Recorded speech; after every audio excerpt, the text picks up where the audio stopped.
ಲೂಕರು ಬರೆದ ಶುಭ ಸಂದೇಶ 11ನೇ ಅಧ್ಯಾಯ 33ರಿಂದ 36.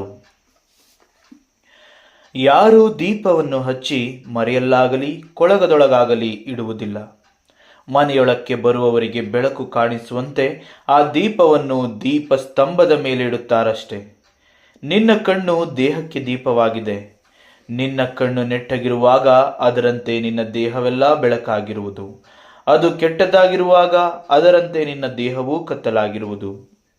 ಆದುದರಿಂದ ನಿನ್ನೊಳಗಿರುವ ಬೆಳಕೇ ಕತ್ತಲಾಗಿದೆಯೋ ಏನೋ ನೋಡು. ನಿನ್ನ ದೇಹವೆಲ್ಲ ಬೆಳಕಾಗಿದ್ದು ಒಂದು ಭಾಗದಲ್ಲಿಯೂ ಕತ್ತಲಿಲ್ಲದ್ದಾಗಿದ್ದರೆ ದೀಪವು ಹೊಳೆದು ನಿನಗೆ ಬೆಳಕನ್ನು ಕೊಡುವ ಕಾಲದಲ್ಲಿ ಹೇಗೋ ಹಾಗೆಯೇ ಅದು ಪೂರ್ಣವಾಗಿ ಬೆಳಕಾಗಿರುವುದು ಅಂದನು. ಇಂದಿನ ವಾಕ್ಯ ನಮಗೆ ಇನ್ನಷ್ಟು ಉತ್ತಮವಾದ ಶಿಕ್ಷಣವನ್ನ ನೀಡುತ್ತದೆ. ಯಾಕೆ? ವಾಕ್ಯ ಅಂತಕ್ಕಂಥದ್ದು ನನ್ನಲ್ಲಿದ್ದರೆ ನನ್ನ ಬದುಕು ಹೇಗಿರ್ತದೆ. ಆ ವಾಕ್ಯ ಆಧಾರಿತ ಜೀವಿತವು ಕೇವಲ ಪ್ರಾರ್ಥನಾ ಸಮಯಕ್ಕೆ ಸೀಮಿತವಾಗಿಡುವಂಥದ್ದಲ್ಲ, ಅದು ನಮ್ಮ ಜೀವಿತದ ಮೂಲಕ ಹೊರ ಪ್ರಪಂಚಕ್ಕೆ ಬರಬೇಕು ಎನ್ನುವಂಥದ್ದನ್ನ ಇಂದಿನ ವಾಕ್ಯ ಸ್ಪಷ್ಟವಾಗಿ ನಮಗೆ ಹೇಳಿಕೊಡ್ತಾ ಹೋಗ್ತದೆ. ಹಾಗಿದ್ದರೆ ವಾಕ್ಯ ನನಗೇನು ಹೇಳ್ತದೆ? ಯಾರು ದೀಪವನ್ನು ಹಚ್ಚಿ ಮರೆಯಲ್ಲಾಗಲಿ ಕೊಳಗದೊಳಗಾಗಲಿ ಇಡುವುದಿಲ್ಲ. ಮನೆಯೊಳಕ್ಕೆ ಬರುವವರಿಗೆ ಬೆಳಕು ಕಾಣಿಸುವಂತೆ ಆ ದೀಪವನ್ನು ದೀಪಸ್ತಂಭದ ಮೇಲೆ ಇಡುತ್ತಾರಷ್ಟೇ. ಏನ್ ಹೇಳ್ತಾರೆ ನೋಡಿ, ಯಾರು ದೀಪವನ್ನ ಹಚ್ಚಿ ಮರೆಯಲ್ಲಾಗಲಿ ಕೊಳಗದೊಳಗಾಗಲಿ ಇಡೋದಿಲ್ಲ. ಮನೆಯೊಳಗೆ ಬರೋರಿಗೆ ಬೆಳಕು ಕಾಣಿಸುವಂತೆ ಆ ದೀಪವನ್ನ ದೀಪಸ್ತಂಭದ ಮೇಲೆ ಇಡುತ್ತಾರೆ. ಇದರ ಸ್ಪಷ್ಟತೆ ನಮಗೆ ಗೊತ್ತಾಗ್ತದೆ. ಇವತ್ತು ವಾಕ್ಯವನ್ನು ಓದಿ ಅದರ ಅರ್ಥಗಳನ್ನ ನಾವು ಕೇಳಿಸಿಕೊಂಡು ಗ್ರಹಿಸಿಕೊಂಡು ಕೇವಲ ಆ ವಾಕ್ಯಗಳನ್ನ ನಾವು ಪ್ರಾರ್ಥನಾ ಸಮಯಕ್ಕಾಗಿ ಮಾತ್ರ ಸೀಮಿತವಾಗಿಡದೆ ಜೀವಿತದಲ್ಲಿ ಜೀವಿಸುವುದರ ಮೂಲಕ ಲೋಕಕ್ಕೆ ಬೆಳಕುವವರಾಗಬೇಕು ನಾವು ಎನ್ನುವುದನ್ನ ವಾಕ್ಯ ಹೇಳ್ತದೆ. ಹೌದು, ಯಾರು ದೀಪವನ್ನ ಔಸಿಡೋದಕ್ಕೋಸ್ಕರ ಹಚ್ಚೋಲ್ಲ, ಹೌದಲ್ವಾ? ಯಾರಾದ್ರೂ ಆ ಬೆಳಕನ್ನ ಕತ್ತಲಿರುವ ಕೋಣೆಯಲ್ಲಿ ಬೆಳಕನ್ನ ಹೋಗ್ಬಿಟ್ಟು ನಾವೇನಾದ್ರೂ ಔಸಿಡೋದಕ್ಕೆ ಹಚ್ತೀವ? ಇಲ್ಲ. ಯಾಕೆ? ನಮಗೆಲ್ಲರಿಗೂ ಕಾಣಿಸ್ಬೇಕು, ನಮಗೆಲ್ಲರಿಗೂ ಜೀವಿಸಲು ಅದು ನೆರವಾಗಬೇಕು ಅಲ್ವಾ? ಬೆಳಕಿನಲ್ಲಿ ನಾವು ಜೀವಿಸೋದು ಸುಲಭ, ಕತ್ತಲಲ್ಲಿ ಆಗೋದಿಲ್ಲ. ಹಾಗಾಗಿ ಪೂರಕವಾದ ಜೀವಿತವನ್ನು ಜೀವಿಸೋದಕ್ಕೆ ಆ ಬೆಳಕು ಅತ್ಯಗತ್ಯ. ಹಾಗಾಗಿ ಆ ಬೆಳಕಿನಡಿಯಲ್ಲಿ ನಾವು ಜೀವಿಸಬೇಕು. ಆ ಬೆಳಕಿನಲ್ಲಿಯೇ ಇನ್ನಷ್ಟು ಜನರು ಜೀವಿಸಲು ನಾವು ಮಾದರಿಯಾಗಬೇಕು ಎನ್ನುವುದನ್ನ ಪ್ರಭು ಯೇಸು ಕ್ರಿಸ್ತರು ಸ್ಪಷ್ಟವಾಗಿ ಹೇಳಿಕೊಡ್ತಾರೆ. ಮುಂದಿನ ವಾಕ್ಯ ಹೇಳ್ತದೆ, ನಿನ್ನ ಕಣ್ಣು ದೇಹಕ್ಕೆ ದೀಪವಾಗಿದೆ. ನಿನ್ನ ಕಣ್ಣು ನೆಟ್ಟಗಿರುವಾಗ ಅದರಂತೆ ನಿನ್ನ ದೇಹವೆಲ್ಲ ಬೆಳಕಾಗಿರುವುದು. ಅದು ಕೆಟ್ಟದ್ದಾಗಿರುವಾಗ ಅದರಂತೆ ನಿನ್ನ ದೇಹವೂ ಕತ್ತಲಾಗಿರುವುದು. ಏನ್ ಹೇಳ್ತಾರೆ ನೋಡಿ, ಕಣ್ಣಿಗೆ ಎಷ್ಟು ಮಹತ್ವ ಇದೆ. ಯಾಕೆ ಅಂದ್ರೆ ನಾನು ಕಣ್ಣಿನಿಂದಲೇ ಅತಿ ಹೆಚ್ಚಿನ ಪಾಪಗಳನ್ನ ಮಾಡುವಂಥದ್ದು, ಹೌದಲ್ವಾ? ನಾನು ನೋಡದೆ ಅದರ ಬಗ್ಗೆ ಆಲೋಚನೆ ನನ್ನ ತಲೆಯಲ್ಲಿ ಓಡೋದಿಲ್ಲ, ಹೌದಲ್ವಾ? ಈಗ ಒಂದು ರೂಪವನ್ನ, ಒಂದು ವಸ್ತುವನ್ನ, ಒಂದು ಮನೆಯನ್ನ, ಒಂದು ವಿಚಾರಗಳನ್ನ ನಾವು ನೋಡ್ತೀವಿ. ಆ ನೋಡುತ್ತಾ ನೋಡುತ್ತಾ ಆಶೆಗೆ ಒಳಪಟ್ಟು ಪಾಪಗಳಿಗೆ ಒಳಗಾಗ್ತೀವಿ, ಹೌದಲ್ವಾ? ಅದು ಯಾವ ರೀತಿಯ ಪಾಪವೇ ಆಗಿರ್ಬೋದು. ಈ ಪಾಪವು ನಮಗೆ ಫಸ್ಟ್ ನೋಡಿದ್ರಿಂದಲೇ ಅತಿ ಹೆಚ್ಚಿನದಾಗಿ ನಮ್ಮ ಮನಸ್ಸಿನಲ್ಲಿ ಅದು ಉಳ್ಕೊಳ್ಳುವಂಥದ್ದು. ಕೇಳಿದ ವಿಚಾರಗಳಲ್ಲಿಯೂ ಕೂಡ ನನ್ನ ಕಣ್ಣಿನಿಂದ ನೋಡಿರ್ತೀವಲ್ಲ, ಅವುಗಳ ಮುಖಾಂತರವೇ ನಾವು ಆಲೋಚನೆ ಮಾಡೋದಕ್ಕೆ ಪ್ರಾರಂಭ ಮಾಡ್ತೀವಿ, ಹೌದಲ್ವಾ? ನಾವು ಯಾವುದೇ ವಿಚಾರವನ್ನಾದರೂ ಕೇಳ್ತಾ ಇರ್ಬೋದು, ಆದರೆ ನಮ್ಮಲ್ಲಿ ಒಂದು ಇಮ್ಯಾಜಿನೇಷನ್ ಕ್ರಿಯೇಟ್ ಆಗುತ್ತಲ್ಲ, ಆ ಕ್ರಿಯೇಟ್ ಆಗುವ ಇಮ್ಯಾಜಿನೇಷನ್ ಕೂಡ ನಾನು ಮೊದಲೇ ಎಲ್ಲೋ ನೋಡಿದಂಥ ವಿಚಾರಗಳಿಂದಲೇ ಅದು ಕ್ರಿಯೇಟ್ ಆಗುವಂಥದ್ದಾಗಿರ್ತದೆ ಅಲ್ವಾ? ಹಾಗಿದ್ರೆ ನಾನು ಕೇಳುವ ವಿಚಾರವು ಕೂಡ ಕಣ್ಣಿನಲ್ಲಿ ನೋಡಿದ ವಿಚಾರದ ಆಧಾರದ ಮೇಲೆಯೇ ರೂಪುಗೊಳ್ತದೆ.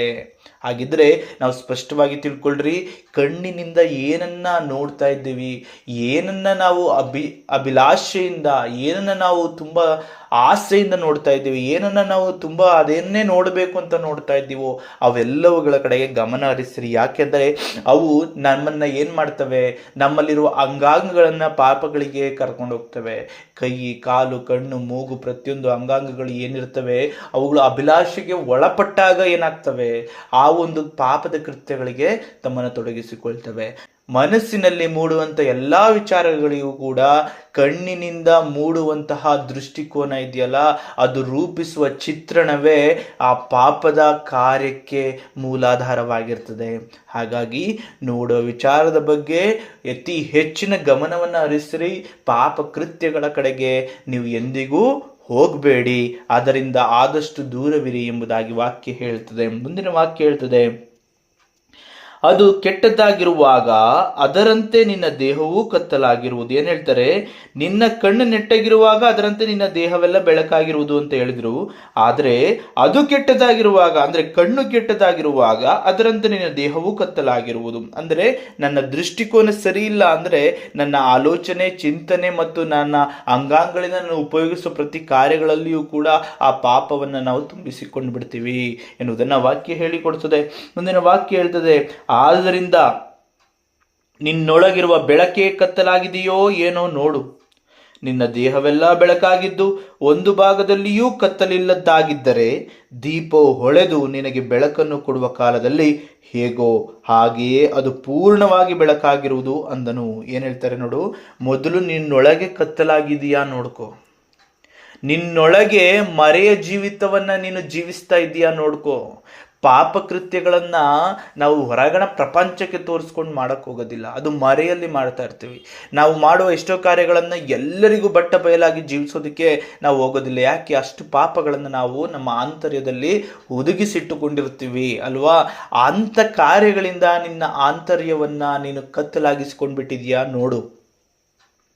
ಒಂದು ವೇಳೆ ನೀನೇನಾದ್ರೂ ನಿನ್ನ ದೇಹದ ಎಲ್ಲ ಅಂಗಾಂಗಗಳು ಕೂಡ ಬೆಳಕಾಗಿರುವಂತೆಯೇ ನೋಡಿಕೊಂಡ್ರೆ ಅದು ಬೆಳಗುವ ಸಮಯದಲ್ಲಿ ಏನ್ ಹೇಳ್ತಾರೆ, ಅದು ಬೆಳಕನ್ನು ಕೊಡುವ ಕಾಲದಲ್ಲಿ ಹೇಗೋ ಹಾಗೆ ಅದು ಪೂರ್ಣವಾಗಿ ಬೆಳಕಾಗಿರುವುದು ಅಂದನು. ಅದರಲ್ಲಿ ಲೋಪವಿಲ್ಲದಂತೆ ಪರಿಪೂರ್ಣವಾಗಿ ಬೆಳಕಾಗಿ ಕಂಡು ಬರ್ತೀಯ ನೀನು ಅಂತ ಹೇಳ್ತಾರೆ. ಅಂದರೆ ಯಾವ ಕಾಲದಲ್ಲಿ? ನಮಗೆ ಪ್ರತಿಫಲ ನೀಡಲ್ಪಡುವ ಕಾಲದಲ್ಲಿ ನಾನು ಬೆಳಕಾಗಿ ಕಂಡು ಬರ್ತೀನಿ. ಬೆಳಕು ಪರಲೋಕಕ್ಕೆ ಸಂಬಂಧಪಟ್ಟಂಥದ್ದು. ಅದು ಎಲ್ಲಿಗೆ ಸೇರಲ್ಪಡ್ತದೆ? ಇವಾಗ ಪರಲೋಕಕ್ಕೆ ಸೇರಲ್ಪಡ್ತದೆ. ಹಾಗಾಗಿ ಇಂದಿನ ವಾಕ್ಯ ಅದ್ಭುತವಾಗಿ ನಮಗೆ ತಿಳಿಯಪಡಿಸ್ತದೆ. ನಿನಗಾಗಿ ಕೊಟ್ಟ ಈ ವಾಕ್ಯದ ಬೆಳಕನ್ನ ನಿನ್ನ ಆಂತರ್ಯದಲ್ಲಿ ಬೆಳಗಿಸು. ಆ ಒಂದು ವಾಕ್ಯದ ಬೆಳಕಿನಿಂದ ನಿನ್ನ ಕಣ್ಣುಗಳನ್ನ ನೀನು ತೆರೆ, ಅವುಗಳಿಂದ ನೋಡು. ನಿನ್ನ ಕಣ್ಣೇ ಕತ್ತಲಾಗಿ ಬಿಟ್ರೆ ನಿನ್ನ ಆಂತರ್ಯವೆಲ್ಲವೂ ಕತ್ತಲಾಗಿ ಬಿಡ್ತದೆ. ಹಾಗಾಗಿ ನಿನ್ನ ಆಂತರ್ಯ ಕತ್ತಲಾಗಿದೆಯಾ ಪರೀಕ್ಷಿಸುತ್ತಲೇ ಇರು. ಮತ್ತು ನೀನು ಯಾವಾಗ ಪರಿಪೂರ್ಣವಾಗಿ ಬೆಳಕಾಗ್ತೀಯೋ ಆಗ ಆ ಒಂದು ಪರಲೋಕ ಸಾಮ್ರಾಜ್ಯದಲ್ಲಿ ನೆಲೆಯಾಗುವಂತ ಒಂದು ಸೌಭಾಗ್ಯವನ್ನ ನೀನು ಪಡ್ಕೊಳ್ತೀಯಾ ಎನ್ನುವಂಥದ್ದನ್ನ ಇಂದಿನ ವಾಕ್ಯ ಸ್ಪಷ್ಟವಾಗಿ ಹೇಳ್ತದೆ. ಹಾಗಾಗಿ ನಮ್ಮ ಆ ಎಲ್ಲ ಆಲೋಚನೆಗಳು, ಚಿಂತನೆಗಳು, ದೃಷ್ಟಿಕೋನಗಳು ಎಲ್ಲವನ್ನ ಕರ್ತನಿಗೆ ಸಮರ್ಪಿಸುತ್ತಾ, ತಿಳಿದೋ ತಿಳಿಯದೆ ಮಾಡಿದಂತೆ ಎಲ್ಲ ಪಾಪಗಳಿಗಾಗಿ ನಾವು ಕರ್ತರನ್ನ ಕ್ಷಮಾಪಣೆ ಬೇಡುತ್ತಾ, ಮುಂದಿನ ಹೆಜ್ಜೆಗಳು ಪರಿಶುದ್ಧವಾಗಿಯೂ ಪರಿಪೂರ್ಣವಾಗಿಯೂ ಹೊಸತನದಲ್ಲಿಯೂ ಹೊಸ ರೂಪದಲ್ಲಿಯೂ ಮತ್ತು ನಿತ್ಯ ಜೀವಕ್ಕಾಗಿ ಸಿದ್ಧವಾಗುವ ಬೆಳಕಿನ ಜೀವಿತವಾಗಿಯೂ ರೂಪುಗೊಳ್ಳಲಿ ಎಂಬುದಾಗಿ ಯೇಸು ಕ್ರಿಸ್ತರ ಪರಿಶುದ್ಧ ನಾಮದಲ್ಲಿ ತಂದೆಯಾದ ದೇವರನ್ನ ಪ್ರಾರ್ಥಿಸೋಣ. ಆಮೇನ್. ಪ್ರೀತಿ ಸ್ವರೂಪನಾದ ತಂದೆ, ಕೃಪಾಳು ದೇವನೇ, ಹೌದು ಸ್ವಾಮಿ, ನಾವು ನೋಡುವ ದೃಷ್ಟಿಕೋನದಿಂದ, ಆಲೋಚಿಸುವ ಚಿಂತನೆಗಳಿಂದ ನಾವು ಮಾಡಿದ ಎಲ್ಲ ಪಾಪಗಳಿಗಾಗಿ ನಿಮ್ಮಲ್ಲಿ ಕ್ಷಮಾಪಣೆಯನ್ನು ಬೇಡುತ್ತೇವೆ. ನೀವಾದರೂ ನಮ್ಮನ್ನು ಅತಿಯಾಗಿ ಪ್ರೀತಿಸಿ ನಮಗಾಗಿ ರಕ್ತವನ್ನೇ ಸುರಿಸಿದಿರಿ. ಆ ರಕ್ತದ ಹನಿಗಳಿಗೆ ನಾವು ಪಾಪವೆಂಬ ಅಣೆಪಟ್ಟಿಯನ್ನು ಹಚ್ಚಿ ಅವುಗಳಲ್ಲಿ ಜೀವಿಸಲು ಆಸೆ ಪಡುತ್ತಿದ್ದೇವೆ. ಆದರೆ ನೀವು ಇಂದಿನ ವಾಕ್ಯದ ಮೂಲಕವಾಗಿ ನಮ್ಮನ್ನು ಎಚ್ಚರಿಸಿದ್ದೀರಿ. ನಿಮ್ಮ ದೃಷ್ಟಿಯಿಂದ ನೀವು ನೋಡುತ್ತಿರುವ ವಿಚಾರಗಳ ಕಡೆಗೆ ಗಮನ ಹರಿಸಿರಿ, ಮಾಡುತ್ತಿರುವ ಪ್ರತಿಯೊಂದು ಕಾರ್ಯಗಳ ಕಡೆಗೆ ಗಮನ ಹರಿಸಿರಿ, ನಿಮ್ಮ ಆಂತರ್ಯದಲ್ಲಿ ಮೂಡುತ್ತಿರುವ ವಿಚಾರಗಳ ಬಗ್ಗೆ ಗಮನ ಹರಿಸಿರಿ. ನೀವು ಯಾವಾಗ ಆ ಬೆಳಕನ್ನು ನಂದಿಸಿ ಬಿಡ್ತೀರೋ ನಿನ್ನ ಜೀವಿತವು ಕತ್ತಲಾಗಿ ಬಿಡುತ್ತದೆ. ಕತ್ತಲಿಗೆ ಪರಲೋಕದಲ್ಲಿ ಅವಕಾಶವಿಲ್ಲ. ಹಾಗಾಗಿ ನೀನು ಈಗಲೇ ಬದಲಾವಣೆಯನ್ನು ಹೊಂದು. ಬೆಳಕು ನಿನ್ನಲ್ಲಿ ನೆಲೆಯಾಗಬೇಕಾದರೆ ಆ ವಾಕ್ಯವು ನಿನ್ನಲ್ಲಿ ನೆಲೆಯಾಗಬೇಕು. ಎಲ್ಲ ಆಲೋಚನೆಗಳನ್ನು ನಿನ್ನಿಂದ ತೆಗೆದುಹಾಕು. ನಿತ್ಯ ಜೀವದ ಈ ವಾಕ್ಯೋಪದೇಶಗಳನ್ನು ಹೃದಯದಲ್ಲಿಟ್ಟು ಅದೇ ವಿಚಾರಗಳ ಮೂಲಕವಾಗಿ ನಿನ್ನ ದೃಷ್ಟಿಕೋನವನ್ನು ತೆರೆ. ಅದರ ಮುಖಾಂತರವಾಗಿ ಲೋಕವನ್ನು ನೋಡು. ನೀನು ಬೆಳಕಾಗಿ ಇನ್ನಷ್ಟು ಜನರಿಗೆ ಬೆಳಕಾಗಿ ಜೀವಿಸು. ಇದರ ಮುಖಾಂತರವಾಗಿ ಸ್ವರ್ಗ ಸಾಮ್ರಾಜ್ಯದಲ್ಲಿ ಭಾಗಿಯಾಗುವ ಸೌಭಾಗ್ಯವನ್ನ ಅನುಭವಿಸು ಎನ್ನುವುದಾಗಿ ಅದ್ಭುತ ರೀತಿಯಲ್ಲಿ ನಮಗೆ ಶಿಕ್ಷಣವನ್ನು ನೀಡಿದ್ದೀರಿ ಸ್ವಾಮಿ. ಎಲ್ಲ ಪಾಪ ಕೃತ್ಯಗಳಿಗಾಗಿ, ಎಲ್ಲ ದೃಷ್ಟಿಯಿಂದ ಮಾಡಿದ ಪಾಪ, ಆಂತರ್ಯದಲ್ಲಿ ಮಾಡಿದ ಪಾಪ, ಎಲ್ಲ ಪಾಪಗಳಿಗಾಗಿ ನಿಮ್ಮಲ್ಲಿ ಕ್ಷಮಾಪಣೆಯನ್ನು ಬೇಡುತ್ತೇವೆ. ಹೊಸ ಜೀವಿತವನ್ನು ರೂಪಿಸಿರಿ ಸ್ವಾಮಿ. ಹಳೆಯದನ್ನು ಅಳಿಸಿ ಬಿಡಿರಿ ಸ್ವಾಮಿ. ದುಷ್ಟತ್ವವನ್ನು ನೀಗಿಸಿ ಬಿಡಿರಿ ಸ್ವಾಮಿ. ನನ್ನ ಎಲ್ಲ ಪಾಪ ಕೃತ್ಯಗಳನ್ನು, ನಮ್ಮ ಎಲ್ಲ ಪಾಪ ಕೃತ್ಯಗಳನ್ನು ಮನ್ನಿಸಿರಿ ಸ್ವಾಮಿ. ನಿತ್ಯ ಜೀವಕ್ಕಾಗಿ ಸಿದ್ಧರಾದ ಬದುಕು ನಮ್ಮದಾಗಲು ಬೇಕಾದಂತಹ ಎಲ್ಲ ವರದಾನಗಳಿಂದ ನಮ್ಮನ್ನು ತುಂಬಿಸಿರಿ ಸ್ವಾಮಿ. ಯೇಸುವಿನ ಶಿಕ್ಷಣವು ಸದಾಕಾಲ ನಮ್ಮ ಹೃದಯದಲ್ಲಿ ನೆಲೆಗೊಂಡು, ಆತ್ಮರ ಬಲವು ಆ ಒಂದು ಶಿಕ್ಷಣವು ನಮ್ಮ ಜೀವಿತವಾಗಿ ಬೆಳಕಾಗಿ ಬೆಳಗುವಂತೆ ಮಾಡಲು ಅವರನ್ನು ಕಳುಹಿಸಿಕೊಟ್ಟು ನಮ್ಮನ್ನು ಬಲಪಡಿಸಿ ಮುನ್ನಡೆಸಿರಿ ಎಂಬುದಾಗಿ ನಿಮ್ಮನ್ನ ಪರಿಪೂರ್ಣ ಹೃದಯದಿಂದ, ಪರಿಪೂರ್ಣ ನಂಬಿಕೆಯಿಂದ ನಿಮ್ಮನ್ನ ಪ್ರಾರ್ಥಿಸುತ್ತೇವೆ ತಂದೆಯೇ. ಆಮೇನ್.